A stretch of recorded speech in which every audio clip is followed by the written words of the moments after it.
Hello, everyone. Good morning. Welcome to our next session of Roofless in Colloquium. Today is November 10th, 2020. Um, and what we are going to do today, we're just going to talk about one color. We're going to study one color. We're going to keep this presentation as tight as possible. We've been analyzing and studying colors that are complementary. But this is going to be the first time that we're going to assess and analyze a color that is not complementary, Ecru. And we are discovering with these sessions that when we create tones, tints, and shades, and we'll explain what's that. And also when we invert the color, we discover new potentially useful things that we could do with the color. We understand the color a little bit better. We come up also with names of colors associated with that paint that could help us in understand how we can use the color with subjects. And we're going to do that in the next few minutes. And then after that, we'll stop the recording and then we're going to open the session for everyone who is interested in feedback or comments or questions. And we have our amazing Jen co-hosting with us. How are you, love? Hi, I'm great. That Welcome, sounded very everyone. quiet. It does? Oh, sorry, it's just my morning voice. Okay, so I'm thank you, Jen, awesome. for being there. Absolutely. My pleasure. And everyone, don't forget that Jen not only is there, but she is compiling an amazing list of notes and things that we talk about, and we put them all in our notes that we're going to share with you. And yes, so thanks, Jen, for doing that. So I'm just going to switch the screen. And actually, before switching the screen, I'm just going to go ahead and share with you the color that we're going to talk about today. This we're using Gamblin as the brand of paint that we use in our palette. This is titanium buff. This is the name of the paint, titanium buff, and it's a fairly common name for all the brands. We like to associate colors with other names, and we call this ecru. So this is the color we're going to study. You already here we have like three shades or three variations of the color. A tint is when we add white to the color. So titanium buff with a tint will create this color. A tone is when we add gray, a medium gray to the color. We're going to practice and find out if we get this beautiful sagey green or greenish color. And then a shade is when we add black to the color. So for starters, titanium buff, which is a staple color in our palette, uh, it creates an amazing and unexpected variation of hues when we add gray and white. We're going to practice that. And the next thing that we're going to show is this. I'm just going to jump. So what we did was we used the image and then we inverted the colors. We created the opposite of titanium buff. And as usual, we were blown away by the fact that the opposite color of titanium is this sort of like Prussian bluish color.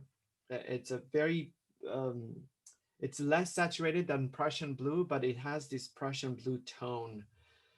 We are blown away. We would never think that this is the opposite of ecru. And then in regards of the tints, the tones and the shade of that color, it creates a purpley note. So we also studied the color wheel and we found out that the opposite of ecru in the color wheel falls within the periwinkle tone that we have in our palette and that Prussian blue. So what we did, and I'm going to switch to the palette. What we did was, oops, there's some light right here.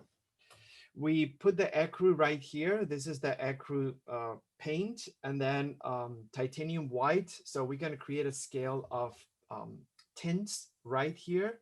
We put Mars black. It's the most neutral black we have. It's the black that we don't use because it's too strong, but it's so neutral that it's going to work well with the shades of the color. We're going to find out if we can create that um, shade, that greenish shade. And then we brought the gray to find out if we can also create a lighter version of that green. So colors look different depending on how we use them, and certainly the color inside of the tube has nothing to do with the color on the label, the printed label. Also, we'll find out if the colors that we create have anything to do with the color card that we showed to you that we took from the gambling website. So we'll find out. And then as the opposite tones, we'll experiment. We haven't done this, but we brought Prussian blue and radiant blue, the periwinkle tone that we talked about. We'll find out which one works best as opposite of the ecru, and we'll do the alchemist test. Every time you mix an opposite color, you should uh, get gray. When it's the exact opposite, you get gray with it. So let's get started. Just have a medium brush, and then I'm gonna start with tints. A little bit of turpentine. First of all, I'm just gonna bring the turpentine and I'll spread this color to find out what it looks like when you have the paint spread out a little bit. Um, this is a staple color. We use it every single time in our raw material palette. It's everywhere. It's good for reducing the pigmentation. It's good for bleaching colors. It's a fundamental tone. We have not seen this in any other palettes, and we don't understand why, because when you paint from live, this is a tone that can help us tremendously to create variations without um, um, resourcing to white paint. So I'm just going to start bringing some white, and I have a few tones or a few color names. Possibly that's a little bit too much white. In regards of going on a tint scale from darker to lighter. Um, so I think, yeah, one of the color names is Pearl. So I don't know if, yeah, I would say so. A pearl color. So you can imagine that we can use that for certain elements, but that's a name of the color that we found out in scale from the color towards a lighter tint. We can create another name of a color that we can use or we can associate with ecru is bone. So bone could be also a way of understanding what a lighter, a tint of the ecru could give us. So bone for fabrics, for uh, light surfaces that are reflective of sunlight, for example, stone, um, dry foliage. This could be a great color for that. Another name for a lighter version of the ecru is eggshell, so an off-white tone, and it could be applied again as a variation of white, as a warmer white, and yeah. So and finally, the lighter version of the ecru, in regards of what it looks like and the name, it's alabaster. So a really ivory-like, I would say even lighter than ivory tone. I mean, I'm sorry, tint that we can create or we can associate with a lighter version of Ecru. Again, it's a Oh, yeah, I think so. Julie, you cannot see the palette. Let me see if I can just do this. Um, Hold on 1 second. Okay, I'm sorry. Oh my gosh, this is probably I better. pinned it, so maybe that's. Yeah, I just thanks, Julie. I just tweaked the spotlight, I guess. So Ecru, and then four tints going from Ecru to lighter in order of darkness, or I'm sorry, in order of tint, pearl, bone, eggshell, and alabaster. And what we did was we have like a color chart, and we try to these are like actual names of colors that are associated with a tint. And what we did was to try to create a scale of tints. And the reason why we like to bring other names, it's because sometimes the color language, uh, a good way to diversify or to expand the knowledge of color is to incorporate or articulate other color names that are variations of the color. So in that sense, I feel like this is helpful. So what I'm going to do is I'm going to create shade scale, scale of shades. A tint is when you mix color with white. A shade is when you mix color with black. And a tone is when you mix color with gray. So I have, I'm going to try to create four shades, and I'm going to explain the color names, and we'll discuss if that's accurate or not. Um, when you mix colors, always starts with a lighter, and then I'm going to add a little bit of Mars Black.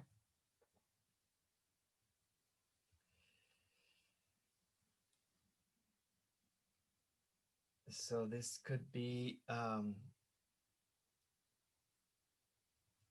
darker version with a little bit of Mars Black. So I don't know. I think we could name this khaki. We found that an analogous or harmonious color to a slightly darker ecru could be called khaki color. I think this could be. What do you think, Jen? Do you think this could be a khaki tone? Yeah, I could see that. Like a kind of khaki. Yeah. Kind of. Yeah, and then we're just gonna bring a little bit more of the black. That's a lot, but so we're just gonna tone it down if we can, because it's really hard to tone it down when you have, yeah, this is pretty gray actually. So this, I don't know how to pronounce his name, Grullo, Grullo. I've seen this name before, but I've never, have you heard of the Grullo color, Jen? Never. Okay. So that's what we got. I didn't have time to inspect or research, but if you want to, if you have time, Grullo, Grullo, a little bit darker than that. I'm going to use some of this black and this based on the color scale and the names, a stone color, a little bit darker. And then finally, a color that comes up when there is a little bit more of the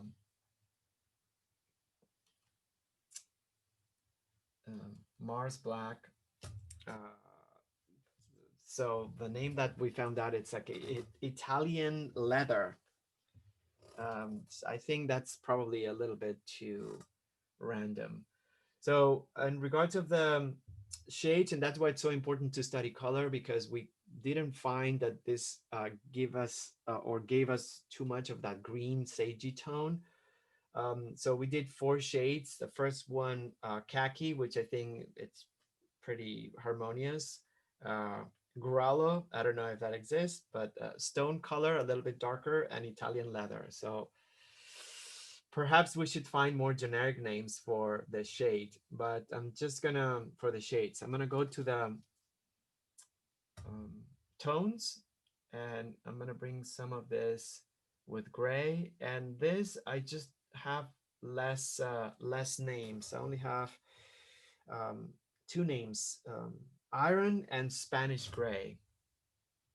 So those are the names of the colors. So it's very much gray. There are two versions of gray, but this is an interesting tone that we can do with ecru mixed with gray. This color, the white obviously, and this color are part of the staple palette that we use. Um, we put these colors all the time, and gray is a fantastic color to bring in when we want to desaturate and process the paint out of the tube. So I'm happier with the tint scale that I am with shade scale. But anyhow, nevertheless, I think it was good to test the color because um, uh, sometimes when you look at the label or things online, it just creates a different version. So I'm just gonna go back to uh, the color card just to give you guys another view of this scale right here. The tints, yes, we tested it. The tones, we didn't get that green sagey cast, and definitely with shades with the Mars Black. I don't know how this came up on their end, but we didn't get to um, produce this sort of like greenish cast. So what I'm gonna do next, first of all, I'm just gonna mix a little bit of the ecru with, yeah, that is brilliant. That's brilliant. I would say this is it. Radiant blue. So as I said, we should be able to create a gray tone when you mix two exact opposites. And it just depends on how warm and cold the mixture is to change the ratio. But to me, this is a beautiful, I should have used a white paper. Now I realize. It's a beautiful grayish, light gray tone. I'm gonna do the same with the Prussian blue and see what happens. So I'll put the ecru right here, and then I'm gonna put much less. So Prussian blue, it's uh, chemical pigment. So we need to be very careful because they're very, chemical pigments are very strong. So I'm just going to use a really small amount and see if we can get a grayish tone. Well, with this, certainly we're getting the sagey colors, so it's not a bad tone to mix with, if you ask me. But are we going to get some gray? Possibly if we change the ratio of the ecru with more of this stone, we could get, yeah, absolutely. I think so. We just have to be really careful about the amount of Prussian blue that we can get. So I think this still feels very sagey. So the reason why I brought this, I think this feels very sagey. The reason why I brought the two blues is because I had a hunch that the Prussian blue wasn't going to be um, the total opposite of ecru. It's a very strong color, and based on the color chart that I did, flipping or inverting the color, it just didn't seem that strong. So looking at a different color chart, I saw a periwinkle, perhaps a little bit darker or bluer, that was the complementary color of blue. So what I'm gonna decide right here is I'm gonna stick with this opposition, and for very practical reasons, we use the periwinkle, the radiant blue. So the name of the color in the Gamblin range or the Gamblin line, it's radiant blue. And radiant blue, it's nothing but ultramarine with white. So it does have purplish cast. It's very cold. So we use periwinkle because it's a more generic name of a color. Outside of the gambling brand, you're not going to see radiant blue anywhere because each brand of or each manufacturer of paint, if the color is something that they create by mixing or they come up with a tone, they will name that color and possibly copyright the name so no one else can use it. So that's why we prefer to associate the color with a more generic name. So if you go by, but depending on where you are, depending on the brand of oil paint that you can have access to, this color may look different or may be named differently. So the reason why I'm talking about this, it's and the importance and the revelation for us is the fact that we've been using these two colors on our palette as staple tones, and we never found a true connection between them. And this is possibly the core and the importance of this presentation. We always say that the Ecru is a really good neutral light color to have that would fall in the range of browns.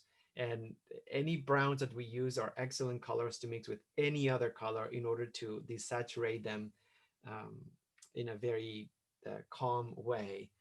So and then we go back to the periwinkle, and we always say that this for us is a neutral tone. It's a tone that we apply when we want to create highlights that have a very cool note. So it's a way of like bringing blue to colors without overpowering that mixture.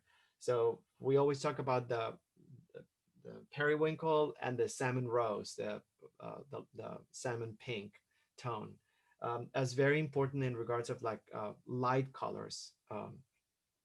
But what this exploration allowed us to do that we were not aware of, it's to understand that these colors have a relationship, and their relationship is that they are opposite from each other, and that is so good.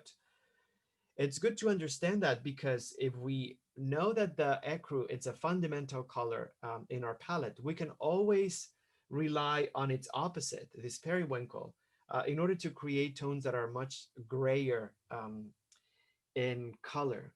So anyhow, we're going to circle back to this tone right here as the combination of both ecru and periwinkle, and the fact that it gave us a neutral pale gray. If we had any blue, we could argue that we could bring in and also make grays, but I'm gonna finalize or finish this presentation by saying that uh, the most important revelation studying Ecru, it's the fact that we realize that a staple color, another color on our palette that's a staple tone, it's actually related to it in the sense that it's opposite of it, and that's the periwinkle. So a little bit simpler than other presentations just because this is not a complementary, it's not a color that it's made of two primaries.